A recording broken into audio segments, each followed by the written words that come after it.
Well, hello, everybody. It is that time of the week, as they say. It is 2 o'clock Mountain Time on a Wednesday.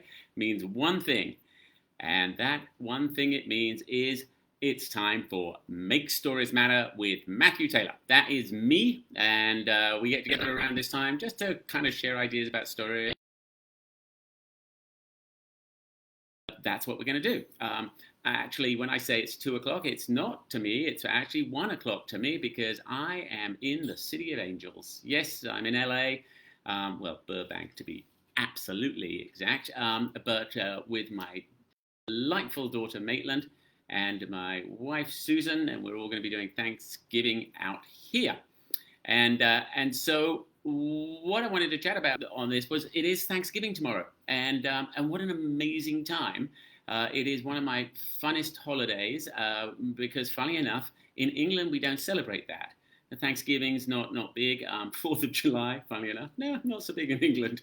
But it is one of my fondest memories. Was when I first came to America. I ended up jumping ship, and then it was in Crested Butte, a little ski resort in Colorado, and we arrived way too early, Phil, Carol, and I, because we thought, well, we want to get to a ski resort. It's going to open in like 6 weeks' time. We better get there. There'll be masses of work. Everybody getting geared up to open up. We didn't realize that ski resorts actually just walk in the day before, dust off all the services of the restaurant, turn the power on, and go. So we had zero work. But we did get to meet all the locals because nobody else was there other than a few locals. And so Pat Crow invited Phil and myself to Thanksgiving dinner. And she cooked the most beautiful gourmet meal, had like 10 or 12 friends around, and we celebrated Thanksgiving. And I was like, this is a beautiful holiday. But because it is also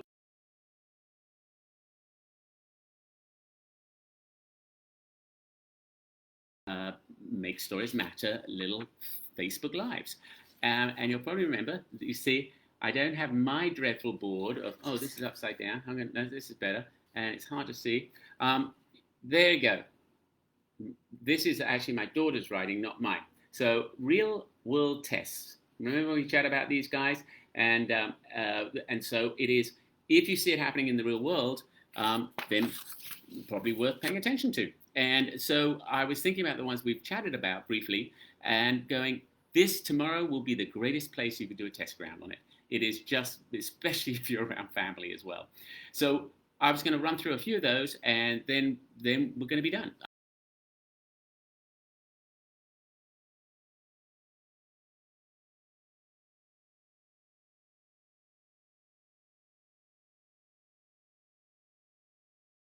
Emotion into your stories just by adding people's names and or names of places or schools, churches, whatever. Um, and yet we don't do it. And people, especially names, people will say my husband, my wife, my spouse, my kids. I've got my two boys, my whatever it is. So see if that happens, and if it does, ask people if they don't share it what the name is, and see how they react because their voices change, their faces change, and quite often you'll also get more information from them. They'll just start delivering more information about it. So that's one. The other one was this piece about how our long-term memory, the only way that we can withdraw facts and events from our long-term memory is through association, or cross connections is another way, if you remember, we chatted about. And so when we share a story with somebody, what's happening is they're making connections, and then they suddenly blurt out and start sharing their story, or oh, that reminds me of a time I did this and this and this and this, which is connected to it, but it's their own story. And of course they love it because it's about them. And so that this is a great one to be able to check because you will see that happen all over the place during tomorrow's festivities. So see if that's true. And then another one would be when, and this is probably going to be your Uncle Ernie who's going to do this. I'm just guessing, maybe. But the uncle that tells these really, really long stories that go on and go on and go on. And there's 2 points. One was remember about talking about getting to it. Just get to the story because it's not the exposition we really like, it's the rising action.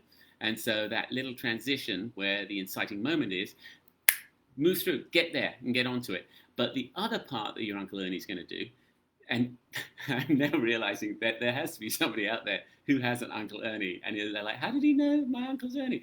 And the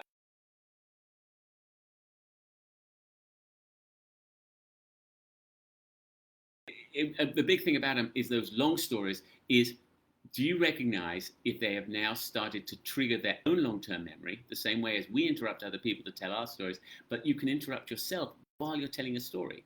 So Uncle Ernie might be actually telling two stories or maybe even three stories at the same time.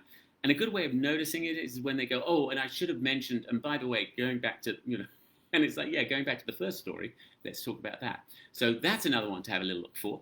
Um, and then this is the other part, listening. And we'll do a whole Make Stories Matter Facebook Live on just listening and the art of listening. But it's a great one to see whether people are listening and look around. At certain times, I had a friend tell me during my wedding, not actually during, it was right before the wedding, like a day or two before. He said, one of the, and it was Andrew Wallace who said it to me, he goes, if you have a moment, just walk back and back and back until you feel your back touch against the wall where the reception is, or in our sense, the tent that was the reception. And then just look around and watch. And you can see all these different people, because that group of people will never, ever be together again. But they're all here to witness that day for you. And I can remember actually doing it and looking and watching all the people talking in the different groups, people over from England, people from Kentucky, all just chatting away. But it'd be a great time to do that tomorrow and watch how everybody is interacting and look at how they're all sharing moments and stories and how their faces are lit up and how they are completely oblivious of, or one will be listening, one will be telling, and they'll trade back and forth, and you can see it. And it is just one of the most beautiful things to go, this is how we're built, this is how we are wired, and is how we go through the world. And especially how we can find joy and connection. If we remember, we talked about relationships, not just a transactional relationship, but an emotional relationship. And that's how we build them through the story and sharing those moments. And a good way of just going into it is think about being interested rather than interesting. If you go into any of those moments thinking about being interested, there's a really fun way, and what will happen is your listening will improve enormously, but you'll also then ask questions of the person and be able to bring out these other deeper little elements of the story. So have fun with it all. And don't spend too long standing on the wall observing everybody, because somebody will notice at some point and they'll be like, who's the weird person who just keeps watching everybody?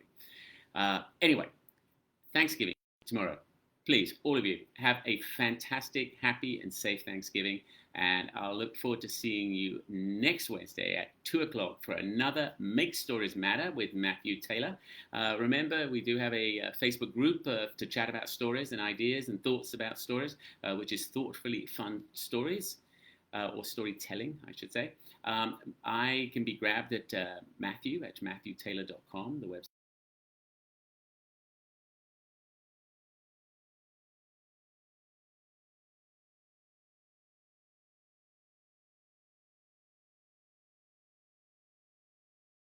If you're not a meat eater.